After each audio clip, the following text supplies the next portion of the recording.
Oh, you really can't see you. So, my name is Asenath Andrews, and I'm the founding principal of Catherine Ferguson Academy. The clock is ticking, so I really want to get through all this. I want to thank you for having me, but I didn't know what to thank you for bringing me to.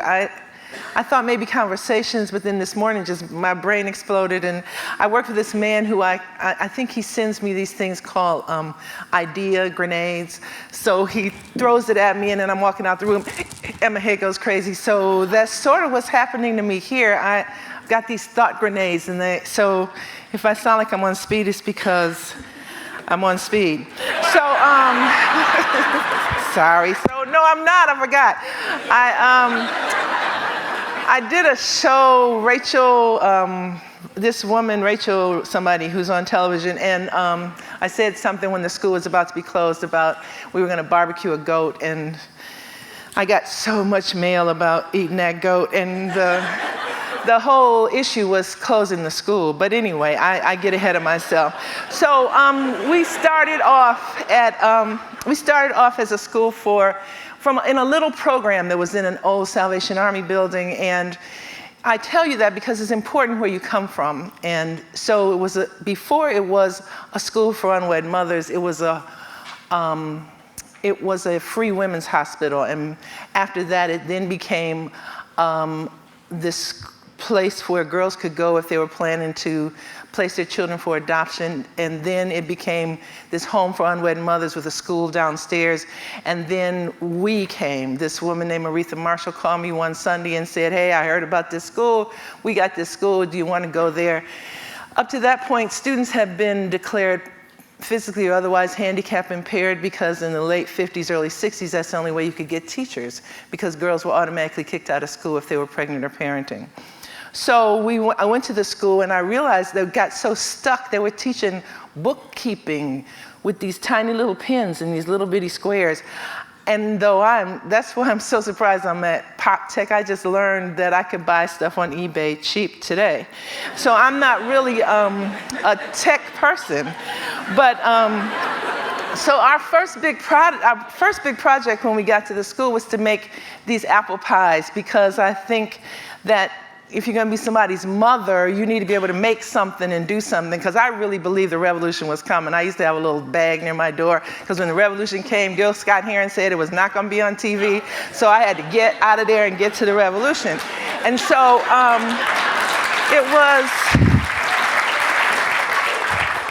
so I really believed that was going to happen, and if you're going to be somebody's mother, you need to be able to make some things and do some things, because if they shut this whole thing down, then you need to be able to take care of yourself and your family. So we started a little garden.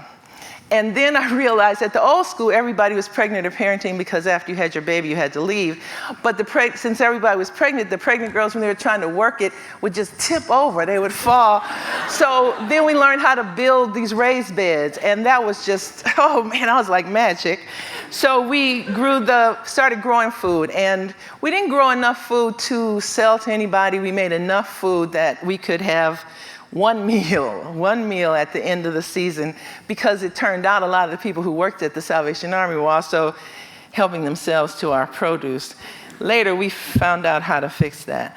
So I was out one day with some girls, and I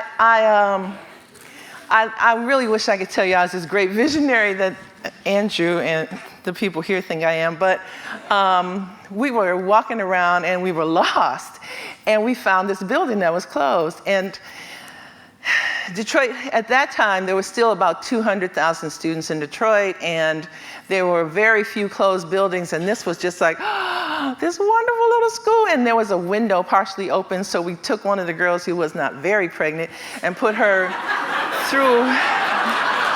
Well, she just didn't have a lot of stomach, so we put her through a window. And so they were running all around the school and thinking, oh, we found, you know, you get a new house, and you go, oh, that's going to be my room, that's going to be my room. So we were running around the school. Who knew there were alarms in schools? I didn't. And so when we got in, the police came and handcuffed. I got like these 85 pregnant girls and handcuffed, getting ready to get out of there. And he finally noticed that everybody was pregnant but me, and let me go, and we came back. So then we had to try and get the school district to let us have this school. And then they closed another school in Detroit that was just an amazing school. I had this amazing staff that came from the Salvation Army to our new school, and they closed another school called Community High in Detroit, and we inherited their staff. And we inherited this guy named Paul Wirtz, who was a science teacher, but he came from this big family where you had to learn how to do everything. You'd have thought he was thinking the revolution was coming too. And so, but when you talk about magic and innovation, our school was it. Because when Paul came, he brought these 2 rabbits, and these rabbits were supposed to be for the science class, and somehow the rabbits had babies, and they had a horse. And the horse had some chickens, and the chickens had ducks, and the ducks had goats, and then the goat had a pig, and then the pig had some geese, and the geese, E-I-E-I. Oh, we got all these animals. And if any of you have seen that, I need to be careful because I don't want Rachel Maddow to think I don't really remember her name, but on the Rachel Maddow show, I actually talked about, I don't like animals, but I already graduated from high school. I don't need to like animals. And so we had a little garden at the old school, and then when Paul came, we got the animals, and so it turned into a farm. And we went from growing just a few tomatoes and greens, stuff that I thought my kids ate, to every kind of vegetable there is. We grow peas, beans, broccoli, kale, collards, tomatoes, potatoes, peppers, onions, garlic, greens, basil, because greens for some people are not what greens are for other people. So you have to kind of make those separate, like mustard, turnip, collards, that's greens, and then just other greens are like those vacant lot salads you get in the new restaurants. So you get, doesn't it just look like they just pull some stuff out, vacant lot, throw it on the plate, go, ah! So, but we also grow basil and pumpkins and dill, and we just have had some great opportunities for kids to do farming. We also have bees, and if you've ever seen this movie that was made about our school called Grown in Detroit, one of the girls is, I never thought anybody would see that movie. I thought, these people made it, they were from Holland, who knew? But so one of the kids is like screaming because she's collecting the honey, and she's going, 50, 60, 70, 80, 1,000 bee stings. So the board attorneys, that may be why they tried to close my school. But we just have some amazing girls at our school who get to do some amazing things. We have entrepreneurs. We sell some of the produce at the farmers market in Detroit under the banner of Grown in Detroit, so it's sort of a collective of a lot of different growers. Then these are some of the things that happen at our school. This is what our playground turned into. We built a barn, which was just an extraordinary time. We'll have to talk later. I don't have time to talk about the barn. But it was a one-day project. It was incredible. And our job is to make sure our girls graduate from high school and are accepted to a 2 or 4 year college before they leave. For the last 12 years, we've been extremely successful. About 100%, 100% of our kids, 100% of our kids. But you only do that because you decide that's what you expect kids to do, and kids really do what you expect them to do. When we talk about resilience today, I want to talk to that first guy, Sandro, because I think you teach resilience in just fundamental ways without saying I'm teaching you to be resilient, and that's not a part of my talk. I got to get going. So then we need to be sure that our kids have a future. That's really a part of what we do. And if I expect that you're going to have a future, then you expect it. Just like my parents expected a future for me, and I had one, thank God. The young woman the one who looks like she has on a doctor's coat, that's because she's a psychiatrist. She's one of our students. The young woman that's over by the bricks, she is a nurse, and the one in the middle is studying to be an architect, not an architect, an accountant. And her baby is just smart, because every day you come to Catherine Ferguson Academy, you should be smarter than you were when you got there, because smart is what you get, not what you are. We've had an opportunity over the years to do a number of things that we call away schools. So we take kids away and do school someplace else. So these are some of the places that we've been able to do that. 3 years ago, it finally occurred to us, or we got the opportunity to do some international travel, so we took kids to South Africa to teach urban gardening. And it was the first time I thought about knowledge transfer or kids being the consultant. So I was holding my kids back without really knowing it. Then the next year, Detroit Public Schools said we were closing, so we closed.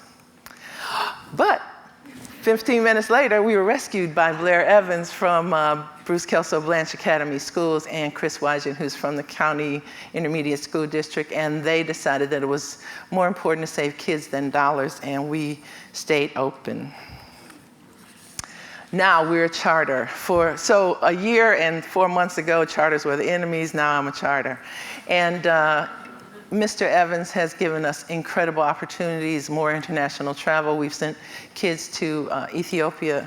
We have kids preparing to go to Ethiopia now, working on solar suitcases and telemetry that you can do from small communities back to the big hospitals in the bigger cities. The politics of that are different. Right now, we just finished building a crater garden, which is a garden that goes kind of spirally down into the ground 10 feet. It creates this microclimate. There are only 2 in North America, and 1 is at our school. So we've gotten an opportunity to do a number of things. This year we went to Big Picture and Big Picture Learning. It is also a really interesting way to start looking at education. One of the new graduation requirements is that every student who graduates now must plant, pick, cook, and eat a meal from her own garden bed at the school so that everybody benefits from that garden program. Detroit is one of those places where apparently democracy doesn't count, because in Detroit and in Michigan we have these things called emergency financial managers who just discount the vote of the people there. You don't get to have any say, because I don't know where we live. It's not the United States. So it is particularly distressing to me that if you get the government you deserve, then, and if they aren't doing their job, you don't vote them out. But in Detroit, the mayor doesn't exist, the governor doesn't exist, the city council doesn't exist. The governor exists. He decided that we couldn't take advantage of what we had. It is important to me that my girls have a certainty of opportunity, and the way that you get a certainty of opportunity is to give people tools so that they can create that certainty for themselves. One of the things that we're doing now is that we have a small group of kids who have been working this summer on a design for an intentional community. So they're about 12.5 acres, about 7 or 8 blocks from the school, where the girls are going to build, well, they're going to plan, design, and build an actual community. And within that, we're thinking about new ways of thinking about economy, new ways of thinking about community, new ways of thinking about happiness. And so this is our advanced design team that worked this summer. I have learned so much stuff since working with these girls. I never heard of a composting toilet. What is that? We are talking about water reclamation, and this whole, this village or community that we're building is a net zero building with the Living Building Challenge imperative. If you've never looked at that, that's a really interesting way of living and thinking about the way you build things. Right now, our school is at a real crossroads. For some reason, since the threat to the school being closed, our enrollment is way down. So, and there are all these people who think Detroit is either ground zero or this wasteland, and people come to Detroit and they say horrible things about it, and I just have been thinking about a CCW but don't have enough impulse control, so I can't blow up enough TVs or get mad enough. If I have a gun, I'll be in bankruptcy because I'll just be shooting all kinds of inanimate objects because the people on them have no faith in the future of Detroit. One of the things that I learned in graduate school, and not a lot other than it was expensive, was that you are really shaped by the conversations that you have, which is why PopTech is an important thing and why these random meals are even more important. I met this amazing man at lunch who taught me about eBay. I'm so excited. And he also taught me about venture capital. I mean, it is about conversations that you can have, and we need to make sure that kids get conversations that they might not have had before. we've really started to think about things and the environment and ideas that change. This big picture has given me an opportunity to have conversations with kids about social justice and the effects of racism on the view of crime and the application of punishment, or the future of music, or new economies, or happiness. We've thought about solutions for schools for a long time, but we need to start thinking about solutions in a different way, not just tinkering education, but really fundamentally changing education. And how long have we heard that? So when I was in school, I was definitely during that Sputnik time, and that was really urgent. I mean, they would post your spelling test grades because you couldn't let the Russians catch you. It was so important to be ahead, and we don't believe that now, and we don't believe that that's going to happen for our kids. So how do I get that message to my potential students? There are 4,000 girls in Detroit who are pregnant or parenting, and we only have 200 this year. So I got to figure out how to get that message to them.